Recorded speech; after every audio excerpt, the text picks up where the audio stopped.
महिला डॉक्टर संपदा मुंडेंच्या कुटुंबियांशी सुप्रिया सुळे यांनी संवाद साधलेला आहे। सुप्रिया सुळे यांनी फोनवरून हा संवाद साधलेला आहे। संपदा यांच्या कुटुंबियांचं सांत्वन केले। पक्षपातीपणे चौकशी करण्यासाठी मुख्यमंत्र्यांना भेटणार असल्याचं त्यांनी म्हटलं आहे। सुप्रिया सुळेंनी संपदा यांच्या कुटुंबियांना हा विश्वास दिलेला आहे। हो माझ्या हातात दिली त्यांनी तोच आहे दिवाळी स्पीकर दिलेले आहे। आरोग्य विभागात पण तिने जॉब दिलेला आहे। तिच्या भावाकडे भाऊ डॉक्टरच आहे तिथं।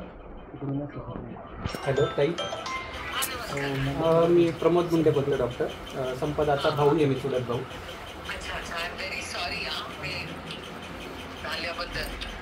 अन्याय तर खूप झाला आहे ताई, पण यामध्ये खूप म्हणजे पोलीस प्रशासन आणि हॉस्पिटल यामधील सर्व कर्मचारी यामध्ये इन्व्हॉल्व आहेत। हा एक सुसाईड नसून मर्डर आहे। तिला म्हणजे आत्महत्येत प्रवृत्त केलं आहे। इतक्या लेवलला जाऊन तिला टॉर्चर केलं, हॅरॅस केलं, तिला तिच्याकडे जीवन संपवणं हा एकमेव ऑप्शन तिने ठेवला आहे। त्यामुळे ही फक्त आत्महत्या नसून हत्या आहे। तिला यामध्ये खूप प्रवृत्त। लोकशाही मराठी ऐका, पहा, जागरूक रहा।